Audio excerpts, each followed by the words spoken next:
اور پھر شالی کے لشکریوں نے دیکھا لمحہ بلمحہ اسماعیل بن قاسم، خزیمہ بن خازم اور ان کے لشکریوں کے حملوں میں زیادہ رانائی، خوفناکی اور شدت پیدا ہونا شروع ہو چکی تھی، یہاں تک کہ بڑی تیزی کے ساتھ شالی کے لشکریوں کی حالت اجاڑ اجاڑ سرد راتوں کی المناک سسکیوں، شب کی گمبھیر سیاہی میں ذلت و پستی کے کفن اور زندگی کے مصائب بھرے طوفانوں میں بد نصیبی کے سایوں سے بھی زیادہ ابتر ہونا شروع ہو گئی تھی۔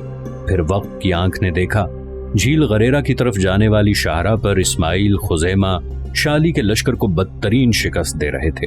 جس وقت مشرق کی طرف سے سورج نے زمین کے ننگے پنڈے کو جھانکا، اس وقت تک اسماعیل اور اس کے لشکریوں نے شالی کے لشکر کے بڑے حصے کو کاٹ کے رکھ دیا تھا۔ روشنی میں جب شالی کے لشکریوں نے دیکھا کہ ان کے لشکر کا بڑا حصہ کٹ چکا ہے اور ان کے بڑے بڑے سالار تک مارے جا چکے ہیں، تب انہیں اپنے سامنے اپنی شکست یقینی دکھائی دینے لگی، لہٰذا ہزیمت قبول کرتے بھاگ کھڑے ہوئے۔ اسماعیل اور خزیمہ نے بڑی شدت اور قہرمانی کے ساتھ دور تک ان کا تعاقب کیا اور مزید ان کی تعداد کو کم کیا۔ بہت کم شالی کے لشکری اپنی جانیں بچا کر شمال کی طرف بھاگنے میں کامیاب ہوئے تھے، یہاں تک کہ اسماعیل اور خزیمہ دونوں تعاقب ترک کر کے اس جگہ آئے جہاں دشمن کے ساتھ جنگ ہوئی تھی۔ میدان جنگ میں واپس آ کر اسماعیل اور خزیمہ یہ دونوں اپنے گھوڑوں سے نیچے اترے، پھر آگے بڑھ کر اسماعیل نے خزیمہ کو گلے لگایا اور بے پناہ خوشی کا اظہار کرتے ہوئے کہنے لگا، ابن خازم، میں تمہیں اپنی پہلی کامیابی پر مبارکباد دیتا ہوں۔ جواب میں خزیمہ مسکرایا، بڑے پیارے انداز میں اسماعیل کے کندھے دباتے ہوئے کہنے لگا، میرے بھائی یہ الفاظ تو مجھے آپ کے لیے ادا کرنے چاہیے تھے۔ خدا کی قسم میں آپ کی کارگزاری کا جائزہ لیتا رہا ہوں، قسم خدائے واحد کی میں نے اپنی زندگی میں آج تک ایسا سالار نہیں دیکھا جو دشمن کی صفوں کے اندر گھس کر انہیں للکارتے ہوئے اور تکبیریں بلند کرتے ہوئے بڑی تیزی سے مرگ کے جام پلاتا چلا جائے۔ میرے بھائی کسی کی جائز تعریف نہ کرنا بھی بخل ہے۔ آپ یقیناً ان مجاہدوں اور ان سالاروں میں سے ہیں جو شب و روز کی گردشوں میں سرابوں کو حقیقت میں ڈھال سکتے ہیں، جو دیمک کی طرح چاٹتی بدشگونیوں کی لہروں کو آزادی کے تڑپتے جذبوں اور شیطانوں کی ازلی پکار کے سامنے ریت کے بگولوں کی حشر سامانیاں اور نزع کی بے صوت حکایتیں کھڑی کرنے کا ہنر بھی جانتے ہیں۔ خزیمہ جب خاموش ہوا تب مسکراتے ہوئے اسماعیل کہنے لگا، بس میرے بھائی زیادہ تعریف نہ کرو، یہ جو ہمیں خداوند قدوس نے فتح عطا کی ہے یہ سب ہماری اجتماعی کوششوں کا نتیجہ ہے، اس میں میری انفرادی ہمت و جمع مردی کار فرما نہیں ہے۔ بہرحال اب جو قدم ہم نے اٹھانا ہے وہ کچھ یوں ہے، سب سے پہلے اپنے زخمیوں کی دیکھ بھال کرنی ہے، لشکریوں کے کھانے کا بھی اہتمام کرتے ہیں، اس کے بعد میں یہ چاہوں گا کہ اپنے لشکر کے ساتھ یہاں سے کوچ کیا جائے، اس لیے کہ میں اب اپنا اگلا ہدف شالی کے اس لشکر کو بنانا چاہتا ہوں جس نے لسوان کے مقام پر پڑاؤ کر رکھا ہے۔ میرے بھائی جنوب کی طرف بڑھ کر ہم کامو شہر کے ارد گرد ویرانوں میں پڑاؤ کر لیں گے، اس جگہ پڑاؤ کریں گے جہاں ہم رات کے کسی بھی حصے میں اٹھ کر آسانی کے ساتھ لسوان میں مقیم شالی کے لشکر پر شب خون مار سکیں۔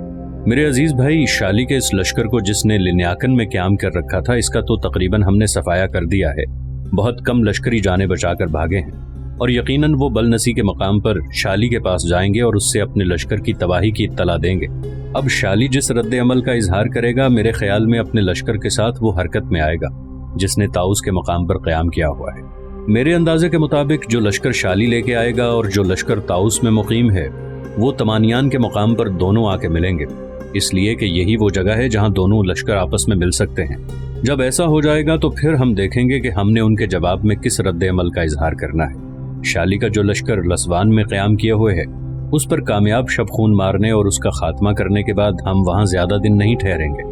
دشمن کے پڑاؤ سے ملنے والی ہر چیز کو سمیٹتے ہوئے بڑی تیزی سے ہم جھیل غریرہ کے کنارے کنارے مغرب سے نکل کر شمال کی طرف آئیں گے، اور پھر شمال میں جو کوہستانی سلسلہ ہے اس کے اندر گھات لگائیں گے، اور ساتھ ہی اپنے مخبروں کو ہدایت کر دیں گے کہ وہ شالی کے لشکر کی نقل و حرکت اور اس کے محل وقوع سے ہمیں آگاہ کرتے رہیں۔ اس کے بعد حالات میں جو تبدیلی آئے گی اس کے مطابق ہم بھی اپنے حملوں اور اپنی یورش میں تبدیلی پیدا کریں گے۔ اس سلسلے میں میرے بھائی تمہیں کوئی شک اور اعتراض ہو تو کہو۔ جواب میں خزیمہ بڑے خوشکن انداز میں اسماعیل کی طرف دیکھ رہا تھا، پھر بے پناہ خوشی کا اظہار کرتے ہوئے کہنے لگا، اس میں کسی اعتراض کسی شک کی گنجائش نہیں ہے۔ خزیمہ کے اس جواب پر اسماعیل مسکرایا، پھر دونوں اپنے لشکریوں کے اندر گئے، انہیں فتح کی مبارکباد دینے کے ساتھ ساتھ وہ زخمیوں کی دیکھ بھال کرنے کے علاوہ لشکریوں کے لیے کھانا تیار کرنے کا حکم بھی دے چکے تھے۔ اسماعیل نے زخمیوں کی مکمل مرہم پٹی کرنے اور لشکر کو کچھ دیر وہاں آرام کرنے اور سستانے کا موقع فراہم کرنے کے بعد وہاں سے کوچ کیا۔ پھر اس نے جھیل غریرہ کے غربی کناروں کے پاس ویرانوں کے اندر اپنے لشکر کے ساتھ پڑاؤ کر لیا۔ آدھی رات سے کچھ پہلے تک اسماعیل نے اپنے کچھ لشکریوں کو وہاں سستانے کا موقع فراہم کیا۔ اس کے بعد اس نے شالی کے اس لشکر پر شبخون مارنے کے لیے کوچ کیا جس نے کوہستان ارارات کے دامن میں لسوان کے مقام پر پڑاؤ کر رکھا تھا۔ دوسری جانب لسوان کے مقام پر مقیم خاقان شالی کے لشکر کو ابھی تک یہ خبر نہیں ہوئی تھی کہ ان کے لشکر کا وہ حصہ جس نے لنیاکن کے مقام پر پڑاؤ کر رکھا ہے اس پر اسماعیل بن قاسم نے حملہ آور ہو کر اسے تباہ و برباد کر دیا ہے۔ اس کی تباہی کی خبر لسوان میں اس لیے نہیں پہنچی تھی کہ اسماعیل بن قاسم کے ساتھ جنگ کے دوران لشکر کے اس حصے کے جو لشکری بچے تھے وہ لسوان کی طرف نہیں بھاگے تھے۔ لسوان چونکہ ان کے جنوب میں تھا اور جنوب کی طرف سے اسماعیل بن قاسم حملہ آور ہوا تھا، لہٰذا وہ شمال کی طرف بھاگے تھے اور ان کا شمال کی طرف بھاگنا بھی بنتا تھا، اس لیے کہ ان کے خاقان شالی نے شمال میں بلنسی کے مقام پر پڑاؤ کر رکھا تھا۔ یوں لسوان کا جو لشکر تھا اسے اپنے اس حصے کے لشکر کی تباہی اور بربادی کی خبر نہیں پہنچی تھی۔ صبح کے آثار نمودار ہونے سے کچھ پہلے جبکہ رات وقت کے زنگ آلود گراں قفل توڑتی ہوئی اپنے انجام کے قریب تر ہوتی جا رہی تھی، چاروں طرف کلک و حرف، زمین و قلم، موت کے کنووں اور چتا کے دھوؤں جیسی خاموشی اور سکوت طاری تھا۔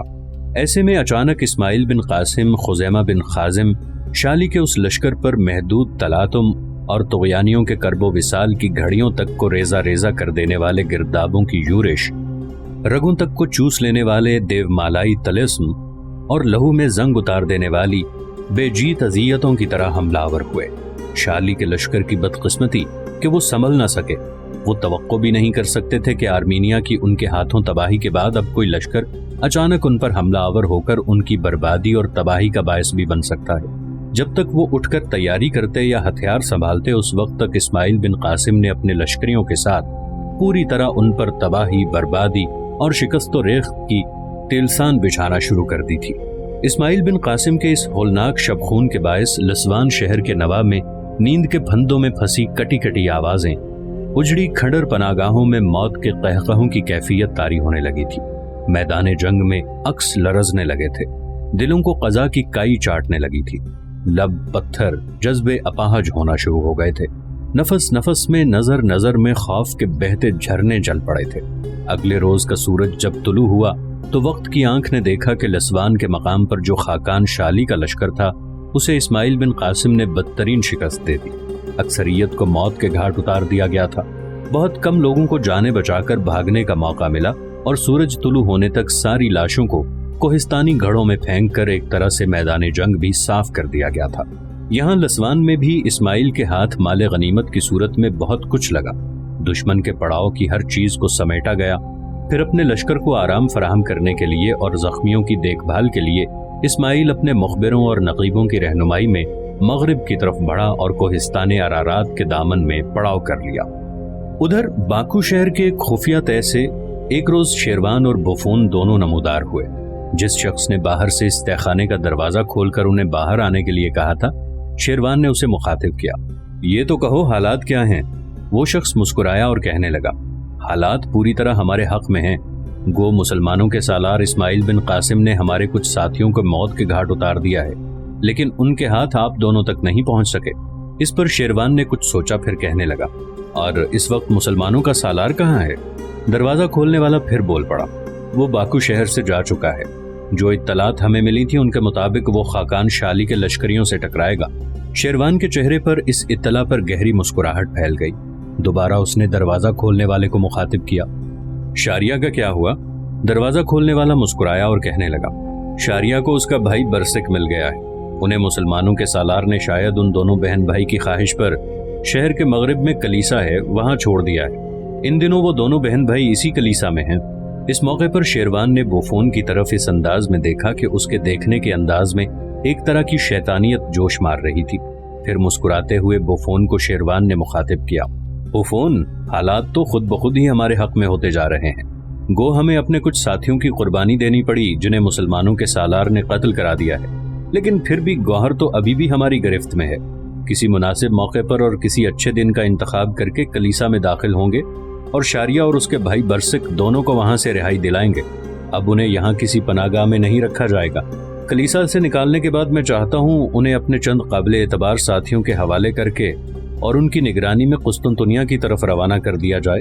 जबकि हम थोड़ी देर पहले कुस्तुनतुनिया की तरफ रवाना होंगे, यानी हमारे वो साथी जो शारिया और बरसक को लेकर कुस्तुनतुनिया की तरफ रवाना होंगे, हम उनसे थोड़ा आगे रहेंगे ताकि रास्तों पर निगाह रखी जाए। मैं चाहता हूँ इन दोनों बहन भाई को बाहिफाजत कुस्तुनतुनिया में नसी फोर्स के यहाँ पहुंचाकर उससे मुंह मांगा इनाम हासिल किया जाए। यहाँ तक कहने के बाद शेरवान रुका। दोबारा उसने दरवाजा खोलने वाले को मुखातिब किया। अब शहर की क्या हालत है? नज़्म व नसक तब्दील हुआ है या वैसे का वैसा ही है? इस पर वो शख्स कहने लगा, नहीं, शहर में तब्दीली हो चुकी है। मैं आपको मशवरा दूंगा कि आप दोनों घरों को ना जाएं, बल्कि इसी आतिश कदे में ही चंद दिन गुजारें, इसलिए कि शहर में मुसलमानों का एक छोटा सा लश्कर क़याम किए हुए है और एक शख्स नाम जिसका यजीद बिन गज़वान है, जिसे मुसलमानों के खलीफा ने आर्मीनिया का हाकिम मुकर्रर किया है, वो भी यहीं क़याम किए हुए है। मुसलमानों का सालार इस्माइल बिन कासिम पहले आर्मीनिया के हालात को दुरुस्त करेगा, फिर इन इलाकों की हुक्मरानी यजीद बिन गज़वान के हवाले करके वो लौट जाएगा। यजीद बिन गज़वान को आप दोनों के हालात की पूरी खबर है। मुसलमानों का सालार इस्माइल बिन कासिम उसे तुम दोनों के मुतालिक तफसील भी बता के गया है। लिहाजा इन हालात में मैं तुम्हें यही मशवरा दूंगा कि मजीद कुछ दिन आप इसी तहखाने में रहें, कहीं ऐसा ना हो मुसलमानों के मुसल्ला जवान आप दोनों को तलाश करते फिर रहे हों। शेरवान ने कुछ सोचा, फिर कहने लगा, मैं तुम्हारी इस तजवीज़ से इत्तफाक करता हूँ। हम दोनों तहखाने में ही चंद दिन मजीद रहेंगे। इस वक्त भूख लगी है, पहले हमारे खाने का इंतजाम करो। इसके साथ ही शेरवान और बुफोन एक दूसरे कमरे में जा बैठे। वो शख्स उनके लिए खाना लाने के लिए आतिश कदे के दूसरे हिस्से की तरफ गया। एक रोज शारिया और बरसक दोनों बहन भाई कलीसा के एक कमरे में बैठे किसी मौजू पर गुफ्तगू कर रहे थे कि एकदम उठ खड़े हुए, इसलिए कि उस कमरे के दरवाजे पर समामा बिन सुलेमान नमूदार हुआ था। उसे देखते ही बरसक उसकी तरफ भागा और उससे लिपट गया। फिर बड़ी बेचैनी का इजहार करते हुए उससे मुखातिब हुआ, बाबा, अम्मा कैसी हैं? समामा बिन सुलेमान ने हाथ में पकड़ी हुई एक गठड़ी बरसक को थमा दी और कहने लगा, अम्मा ठीक है बेटे, उसने ये तुम्हारे लिए खाने की मुख्तलिफ अशिया भिजवाई हैं। वो तुम्हारे मुताल्लिक जानने के लिए बड़ी बेचैन और फिक्रमंद थी। मैंने कहा तुम घर ही रहो, मैं इन दोनों बहन भाई को देख कर आता हूँ। इतनी देर तक शारिया भी आगे बढ़ी। समामा बिन सुलेमान का हाथ थामकर उसने एक नशिस्त पर बिठाया, फिर दोनों बहन भाई भी उसके सामने बैठ गए। सामान की गठड़ी जो बरसक ने उठा रखी थी वो शारिया ने उससे ले ली। उसने देखा कि गठड़ी अभी गर्म थी। उस पर उसने मुस्कुराते हुए समामा बिन सुलेमान को मुखातिब किया, बाबा, लगता है इसमें खाने की गर्म गर्म चीजें हैं। इस पर इब्ने सुलेमान मुस्कुरा दिया और कहने लगा, बेटा, तुम्हारा कहना दुरुस्त है। दरअसल तुम्हारी अम्मा मेरे साथ आना चाहती थी, पर मैंने ही उसे रोक दिया। वो तुम दोनों बहन भाई को देखने की बड़ी मांग कर रही थी, पर हालात ऐसे हैं कि मैं उसे फिलहाल अपने साथ ला नहीं सकता। अब दुआ करो कि हालात हमारे हक में पलटा खा जाएं और तुम दोनों बहन भाई आज़ादी के साथ कलीसा से निकलकर जहां चाहे जा सको। समामा बिन सुलेमान जब खामोश हुआ तब कुछ सोचते हुए शारिया बोल पड़ी, बाबा, मुझसे बहुत बड़ी गलती हुई। इब्ने कासिम ने न सिर्फ ओबाशों और बदमाशों के हाथों मेरी जान बचाई, मेरे भाई की हिफाजत का भी सामान किया और फिर बाहिफाजत इंतहाई इज्जत और एहतराम के साथ वो हमें यहाँ कलीसा में छोड़ के गए। और मैं इतनी नादान, इतनी अहमक और बेवकूफ़ हूँ कि उनकी इन सारी कार्रवाइयों पर मैंने उनका शुक्रिया अदा करने के लिए 2 जुमले तक नहीं कह सकी। अब मैं सोचती हूँ तो मुझे बड़ी शर्मिंदगी होती है कि इब्ने कासिम मेरे मुताल्लिक क्या सोचते होंगे कि ये ऐसी बददिमाग और घमंडी मगरूर लड़की है कि इस पर इतना एहसान किए जाने के बावजूद ये नहीं जानती कि किसी का शुक्रिया भी अदा किया जाता है। बरसक संजीदा और फिक्रमंद दिखाई दे रहा था। समामा बिन सुलेमान हंसते हुए कहने लगा, तुम दोनों बहन भाई तो यूं ही संजीदा और फिक्रमंद हो रहे हो। क्या तुम दोनों से किसी ने बाज़पुर्स की है कि तुमने इब्ने कासिम का शुक्रिया क्यों अदा नहीं किया? गो मेरी उसकी मुलाकातें कुछ ज्यादा नहीं हैं, लेकिन सिर्फ 2 मुलाकातों में ही मैं उसकी शख्सियत का जायजा ले चुका हूँ। वो उन जवानों में से नहीं जिनकी आरज़ुएं सताइश के लिए मचलती हैं, खुद पसंदी जिनका मादा और माखज़ होता है। इब्ने कासिम जैसे जवान उदासियों की जांगुदास साअतों में भी तहफ़्फ़ुज़ का पैराहन, फूलों की मुस्कुराहट बन जाते हैं। ख़िज़ा नसीब मुसाहतों और मुरझाए वक्त के नौहों में भी मोहब्बत का विजदान और रफ़ाक़त से गमगुसार साबित होते हैं। भड़कती आतिश में भी ऐसे जवान दोस्ती की तरह मेहरबान, नेकी की तरह यादावर हो जाते हैं। ऐसे लोगों का शुक्रिया ना भी अदा किया जाए फिर भी वो माँ की बाहों की मानिंद मेहरबान, बाप की दुआओं जैसे शफीक ही रहते हैं। जब तक समामा बिन सुलेमान बोलता रहा, बरसक और शारिया दोनों बहन भाई धीरे धीरे मुस्कुराते रहे। इब्ने सुलेमान जब खामोश हुआ तब शारिया ने पूछ लिया, बाबा, एक बात पूछूं? मुस्कुराते हुए समामा कहने लगा, पूछो बेटी, क्या पूछना है? मैं भी तुम्हें कुछ बताना चाहता हूँ। अच्छा, पहले आप बताएं कि आप क्या बताना चाहते हैं। समामा बिन सुलेमान मुस्कुराया और कहने लगा, मैं तो तुम्हें यूं जानो दोनों बहन भाई को इब्ने कासिम से मुताल्लिक कुछ बताना चाहता हूँ। इस पर शारिया चौंक सी उठी और कहने लगी, यही कुछ तो मैं आपसे पूछने लगी थी। मैं जानना ये चाहती थी कि इस शहर में इनसे मुताल्लिक कोई खबर आई है। बेटी, समामा मुस्कुराया और कहने लगा, बेटी, मुसलमानों के खलीफा ने आर्मीनिया के इलाकों का हाकिम एक शख्स यजीद बिन गजवान को मुकर्रर किया हुआ है। वो आजकल शहर में ही क़याम किए हुए हैं। मुसलमानों के चंद दस्ते भी यहाँ मौजूद हैं। उनके पास खबरें आई हैं कि इस्माइल बिन कासिम ने आर्मीनिया के मुकाम पर खाकान शाली के 2 लश्करियों को बदतरीन शिकस्तें दी हैं और बेहतरीन फतुहात हासिल की हैं। आखिरी खबर जो आई थी वो ये थी कि एक लश्कर को उसने गरेरा झील के शिमाल में और दूसरे को गरेरा और वान के दरमियान जबले अरारात के करीब लिस्वान के मुकाम पर शिकस्त दी। अब सुना है वो जबले अरारात के दामन में अपने लश्कर के साथ पड़ाव किए हुए है और खाकान शाली के रद्द अमल का मुंतजिर है। अब देखें आगे क्या बनता है। इसके साथ ही समामा बिन सुलेमान उठ खड़ा हुआ और दोनों बहन भाई की तरफ देखते हुए कहने लगा, ये जो चीजें मैं लाया हूँ दोनों बहन भाई बैठ के खाओ। अब मैं जाता हूँ, तुम्हारी अम्मा बड़ी बेचैनी से मेरा इंतजार कर रही होगी। इस पर शारिया और बरसक दोनों अपनी जगह पर उठ खड़े हुए। इस मौके पर समामा बिन सुलेमान ने तड़प कर उनकी तरफ देखा और कहने लगा, अपनी जगहों पर बैठे रहो, बाहर हरगिज नहीं निकलना। मेरे बच्चों, जब तक हालात दुरुस्त नहीं हो जाते या तुम्हें मैं ना कहूँ या इब्ने कासिम यहाँ आकर तुम्हारी हिफाजत का कोई सामान नहीं करता, उस वक्त तक तुम दोनों बहन भाई कलीसा से बाहर नहीं निकलोगे। समामा बिन सुलेमान के कहने पर दोनों बहन भाई वहीं खड़े रहे, जबकि वो खुद हाथ हिलाता हुआ वहां से चला गया। सरमा अपने उरूज पर आ रहा था। सर्दी जोर पकड़ती जा रही थी। बर्फबारी और बारिशों के मौसम की इब्तदा होने वाली थी। ऐसे में एक रोज इस्माइल बिन कासिम, इब्ने खाजिम, इतरीफ और चंद छोटे सालार कोहिस्तान अरारात की चट्टानों पर धूप में बैठे हुए थे कि इस्माइल बिन कासिम के जो कासिद उनके सामने आए। उन्हें बड़ी इज्जत और एहतराम देते हुए इस्माइल ने अपने करीब बैठने के लिए कहा। जब वो बैठ गए तब इस्माइल ने उन्हें मुखातिब किया, अब कहो मेरे अजीजों, तुम खाकान शाली के दूसरे लश्करों की तरफ से क्या खबर लेके आए हो? इस्माइल के इस सवाल पर उन दोनों में से एक बोल पड़ा, अमीर खाकान शाली को आपके हाथों अपने 2 लश्करों की तबाही और बर्बादी की खबर हो चुकी है। आपको मालूम है उसका एक और लश्कर ताउस के मकाम पर पड़ाव किए हुए है और एक लश्कर खुद उसके पास है। जो लश्कर उसके पास है उसमें से सिर्फ चंद दस्ते उसने अपने पास रखे हैं। बाकी के सारे लश्कर को उसने ताउस की तरफ रवाना कर दिया है ताकि ताउस वाले हिस्से से मिलकर आप पर यलगार की जाए। अपने 2 लश्करों की तबाही और बर्बादी की वजह से शाली इंतहा दर्जे का बरहम और गजबनाक है। वो अपने जिस सालार को उसने ताउस की तरफ रवाना किया है उसके लिए उसने सख्त हिदायत जारी की हैं कि सालार ताउस के मकाम पर लश्कर की कमांदारी कर रहा है, उसको भी उसने ऐसी हिदायत जारी की हैं और दोनों से कहा है कि हर सूरत में मुसलमानों के लश्कर को शिकस्त देकर उसके सालारों को गिरफ्तार करके मेरे सामने पेश किया जाए। अपने 2 असाकर की बर्बादी की वजह से शाली किसी कदर फिक्रमंद भी है। वो उम्मीद तक नहीं कर सकता था कि मुसलमानों का कोई सालार यूं आर्मीनिया में आकर बड़ी आसानी से उसके लश्करियों को शिकस्त देकर उसके लश्कर का कत्लेआम कर देगा। वो खुद लश्कर की कमांदारी करते हुए आपकी तरफ नहीं बढ़ा, बल्कि बलनसी के मकाम पर क़याम किए हुए है और उसने तेज रफ्तार कासिद अपने मरकज की तरफ रवाना किए हैं और वहां से उसने मजीद लश्कर आपका मुकाबला करने के लिए तलब कर लिए हैं। यहाँ तक कहने के बाद वो कासिद जब खामोश हुआ तो थोड़ी देर सोचने के बाद इस्माइल बिन कासिम ने उसे मुखातिब किया, उस शाली का जो लश्कर बलनसी से ताउस की तरफ बढ़ा है वो इस वक्त कहाँ है?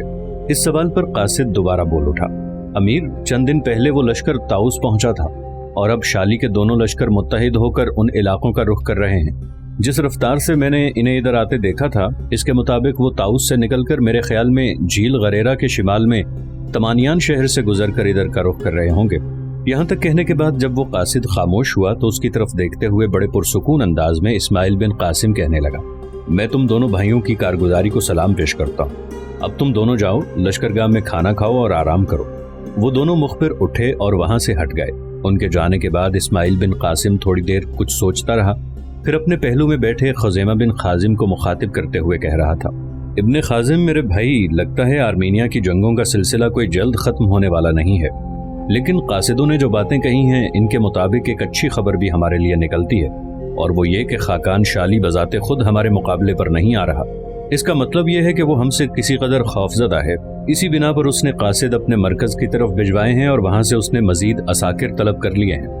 मेरे भाई, अब शाली के जो मुत्तहिदा लश्कर हमारी तरफ बढ़ रहे हैं, सबसे पहले मैंने ये फैसला करना है कि उनसे कैसे निपटना है। मेरे भाई देख, जो लश्कर तुम नसीबैन से लेकर आए हो वो तुम्हारी कमानदारी में रहेगा।